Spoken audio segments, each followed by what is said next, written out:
as you guys know, I'm Dr. Anna. I'm one of the doctors over at Blue Stem and Gove County Medical Center, and I just wanted to take this opportunity to talk to the community a little bit about COVID vaccine, answer questions.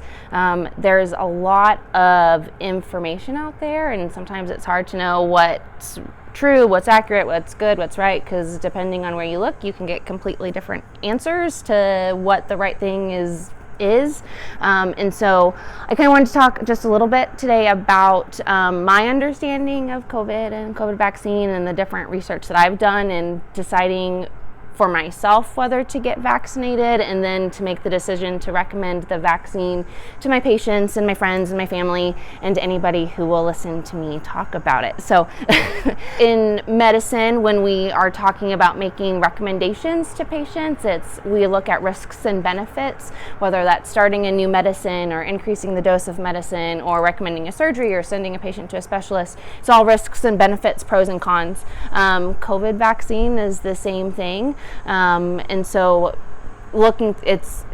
going through what we know about COVID, what we know about the vaccine, to coming to that informed decision. And I think that's really what the important thing is for patients in the community to be able to make those informed decisions with the best information that we have. And like I said, there's a lot of information out there, and knowing what is true can be hard. Can't talk about the vaccine without talking about COVID infection. And so COVID infection, there's a lot of different risks that we know with that. It can look very different depending on a number of different things. Some people get COVID and have muscle aches, a sore throat, lose their taste, smell, might not even know they have it, or you can get super sick and end up in the ICU with the ventilator and die. And we don't always know which group of those people are going to be. We certainly know what risk factors are. Risk factors for COVID being underlying medical conditions, heart disease, lung disease, immunocompromised state, pregnancy. That being said, you can have all of those risk factors and not get very sick or get COVID, or even know you've had COVID or not, or you can have no risk factors and end up in the ICU and die. And so when you're looking, so those are the risks.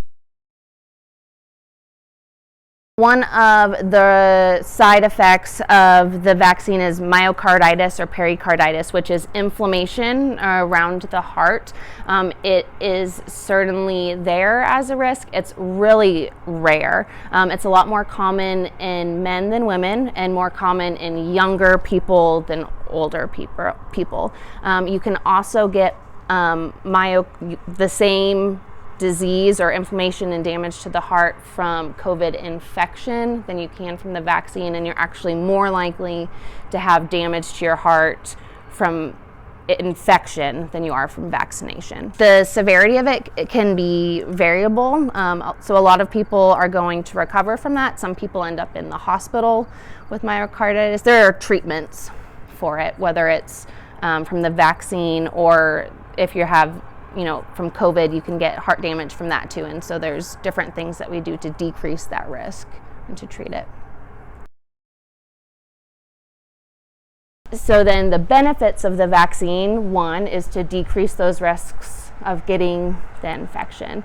Vaccine is not without its own risks, and so that's the biggest thing that I think when people are hesitant to get vaccinated, it's knowing what those risks are, and at what point do those benefits, where do those weigh?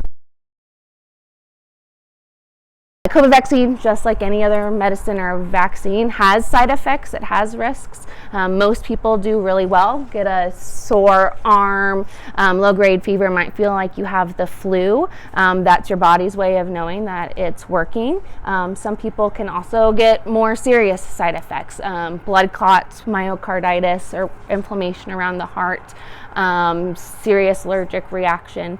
Those serious side effects from the vaccine are also symptoms of COVID infection. And if you look at the numbers of people who get COVID vaccine and end up with those serious side effects, compared to the vaccine and getting the side effects, you're more likely to get those bad things from COVID infection than you are from the vaccination. And there's, on the handout that I gave you, it kind of goes through some of those numbers.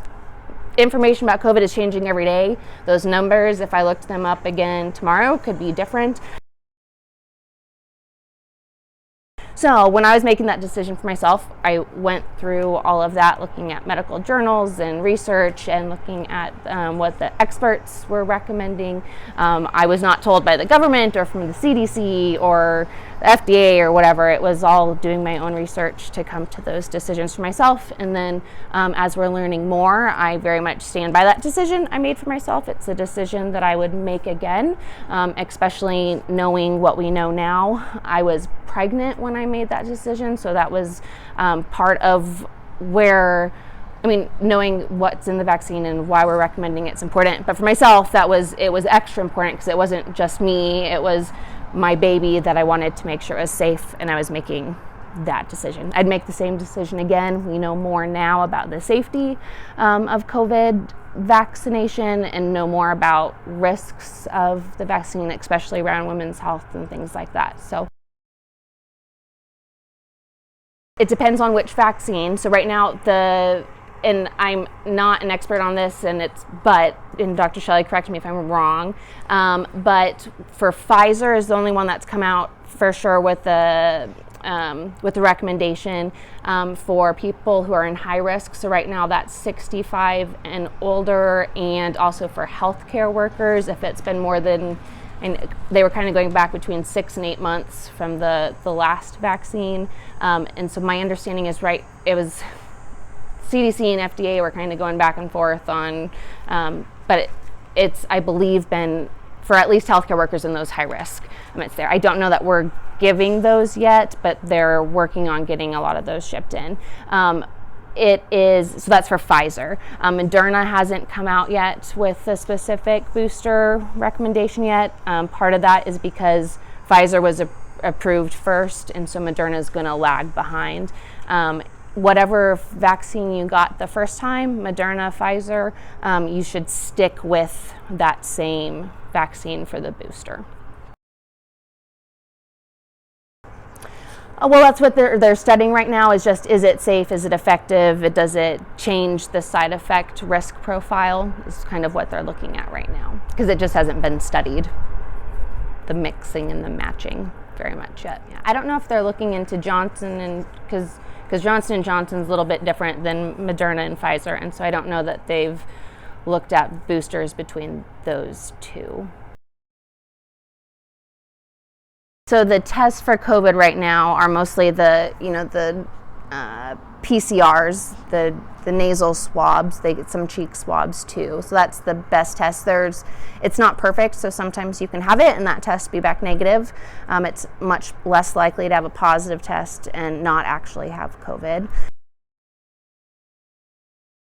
So not knowing your wife's specific situation, I think that especially, when making personal decisions, looking at risk factors. So being immunocompromised with having organ transplant, being on immunosuppressant medications, having a history of heart disease, all of those things increase your risk of having serious COVID infection, ending up in the hospital, ending up in the ICU, having further organ damage. And so for those people who are have the underlying problems, I think it's even more important to really think about getting vaccinated.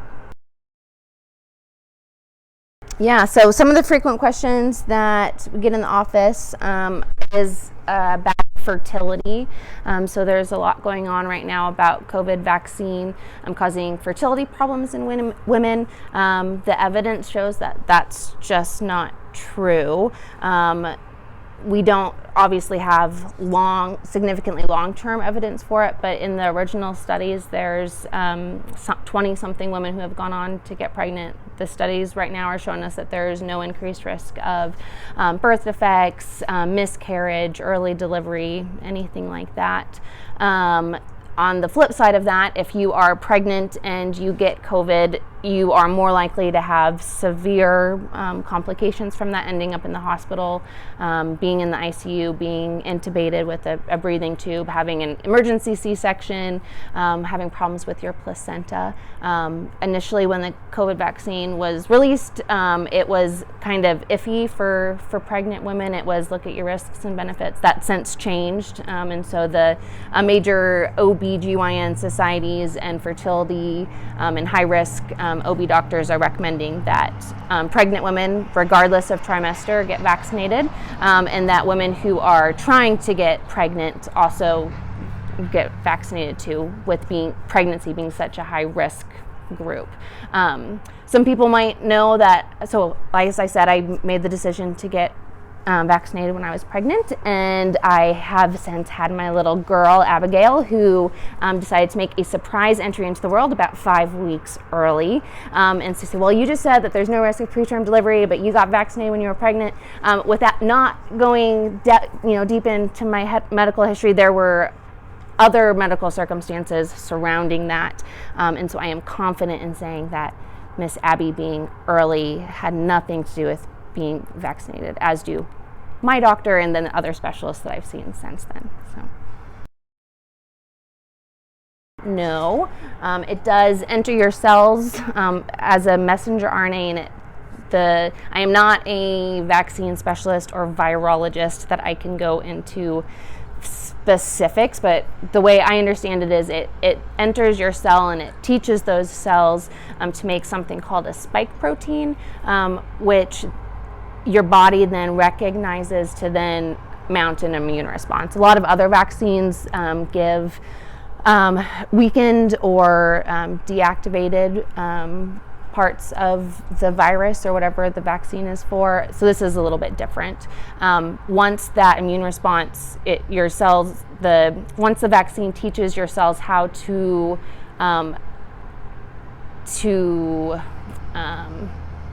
recognize COVID, the messenger RNA that's in that vaccine then degrades, and so it doesn't stay in your cells. It basically teaches your cells what to do if it comes into COVID to help prevent infection. No, there's no microchips in it. It doesn't turn you into a zombie. You're not going to miraculously be able to speak. Yes, you're not magnetic. Yeah, as doctors, there's new information and studies that are coming out all the time, and so we're trying to stay up on that so we can treat high blood pressure, pregnancy, whatever it is, with the newest information, with the best research. And so COVID's no different, and so the research that we do isn't new, and so we went to school for a long time to learn how to read those really boring research articles and know what makes a good study and is this good information or not, and because not all studies are good studies, and not all good information is coming from a trusted source or even being interpreted in the way that information necessarily should be interpreted, or knowing kind of background information of where statistics are coming from and what it's being compared to. And the answer is yes. So when you get COVID, your body does build up some of a natural immunity. We're learning more that immunity doesn't last forever. Either does immunity from the COVID vaccine, which is why we're talking about boosters. But yes, so once you have COVID, it's still possible to get COVID again. Getting vaccinated decreases that risk, and it decreases the risk of having serious illness with not only your first COVID infection, or if you've had COVID before, getting serious illness the second time. And yes,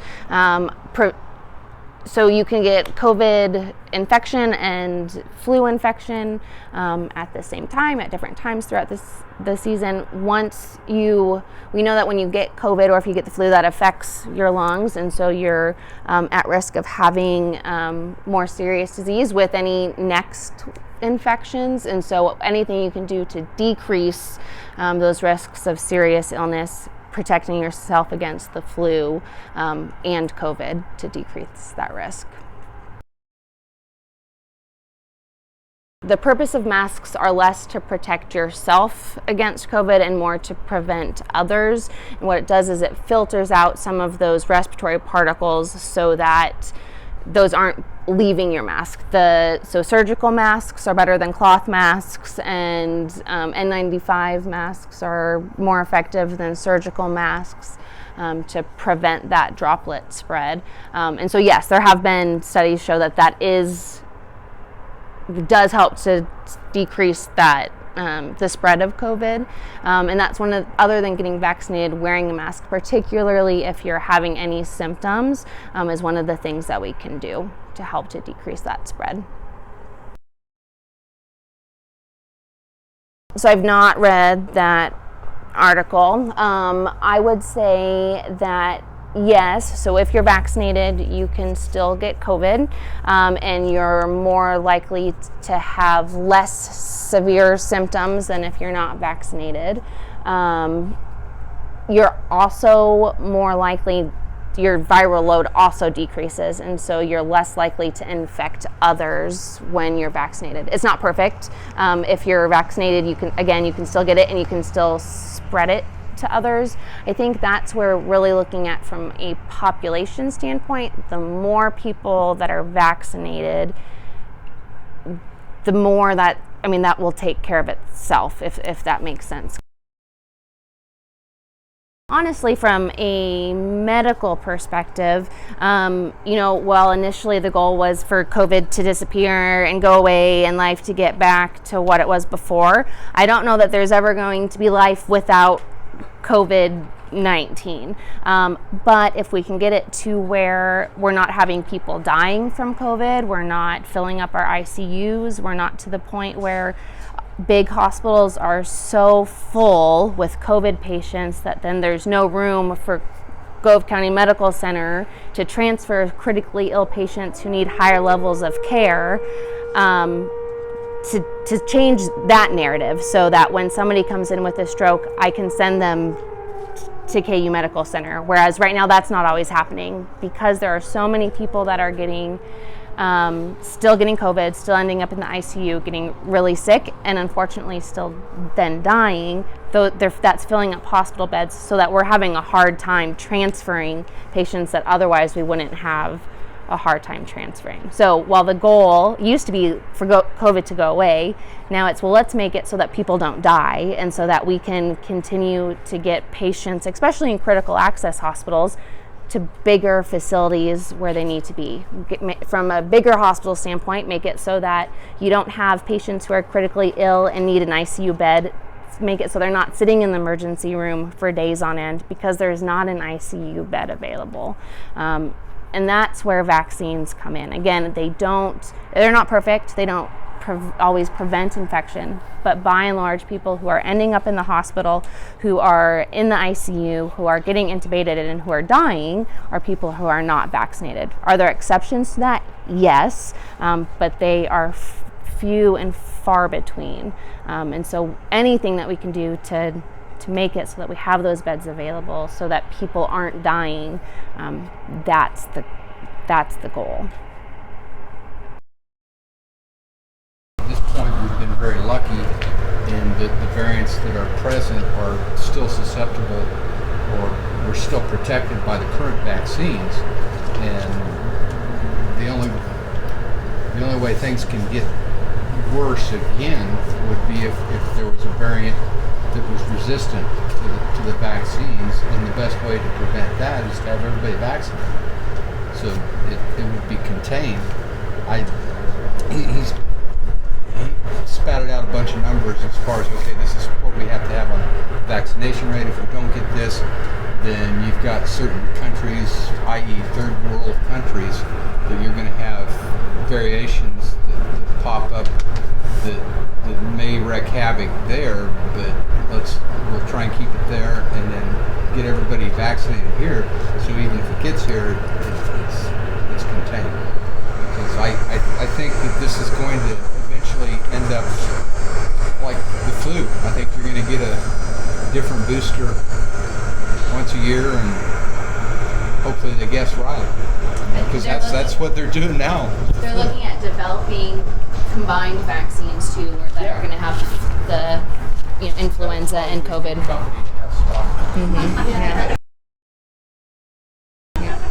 Yeah. Another one of the comments that I've got is, well, when I get the flu or I never get the flu, I don't get sick, and so I'm not worried about COVID. And I think that a lot of people get COVID and they're not really sick, and that's true. But you never know if you're going to be that person that's going to get sick and end up in the ICU and die. And I don't say that to scare people, but you don't know who that's going to be. And if there's something that you can do to prevent that, I think do it. Because at this point, by and large, COVID does not need to be something that anybody's dying from. It is a preventable illness with death and severe disease being preventable with the tools we have. We're learning more how to treat it, but we're also have the tool to prevent it and to prevent that severe disease, and that's getting vaccinated. Regardless if because there's no way of knowing in which group of people you're going to be. We can't prevent it yet in under 12-year-olds. Those studies are going on, and it's looking promising, but the vaccine is not approved. So the way that we prevent it in the age groups that we can't vaccinate is by anyone who can get vaccinated to do it, I guess, is what I'm trying to say. I don't think it's that it's not safe, it's just that it hasn't been studied yet. So the initial wave of COVID did not affect children as much. Delta has been different. But the initial wave of COVID, children were largely spared from severe disease. So the focus was on studying adults. And so now the focus is on lowering the age and studying children. I have friends in Kansas City whose kids have gotten the Moderna vaccine under 12 as part of studies. And I know they're doing the same thing with Pfizer as well. So so far the initial data looks like it's safe, but they don't just approve these things willy-nilly, whether it's emergency use authorization or full FDA approval. It's not just a fly-by-night thing. I think sometimes people don't understand that. They didn't skip steps. Yeah, there were no steps. They did a lot of things at the same time that with traditional approval they would have done phase 1, phase 2. They did a lot of those phases at once to expedite the process because there were so many people getting COVID and dying at such an alarming rate. I think knowing that too, that it's like, well, we skipped corners and whatnot. It's probably the most scrutinized vaccine that there's ever been and there ever will be. There are ongoing all of the adverse effects are still being reported and investigated, and that's why we're still getting more information, and they're still studying it. About kids too, kids do have a little bit higher risk of having some of the side effects like the myocarditis, and so that's where looking at boosters where that's the FDA and CDC has not come out to say in those younger age groups, because we don't know if that booster, if the benefits outweigh the risks. I think that's where then it comes onto adults, that the more adults and people over the age of 12 and who are that those people get vaccinated, so that when I go home, I hopefully was not around people who had COVID throughout the day, so I don't bring COVID home to my little girl, or that when we're out in the public, you don't take it home to your granddaughter or the little girl at the grocery store. And so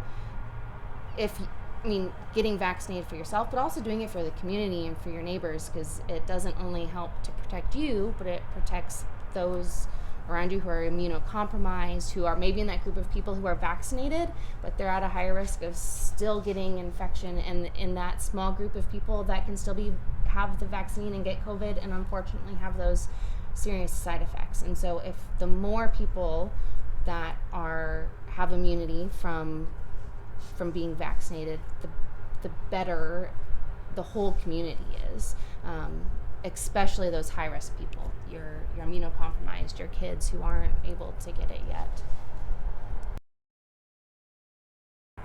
I think the biggest thing is just knowing what the risks are of COVID, the benefits of the vaccine, the risks of the vaccine, and weighing those. Again, knowing that there's risks to everything, and as it's specific to COVID vaccine and infection, by and large, with very few exceptions, from a medical standpoint, with the information that we have, which is changing every day, the benefits of COVID vaccination significantly outweigh the risks. And that's what when I made that decision for myself, and as I'm encouraging my patients to really think about vaccination, that's where I think that comes in, is knowing those risks and benefits, pros and cons. Well, thank you everybody for coming. If you guys do have any other questions, you can certainly call the clinic or message our Facebook page.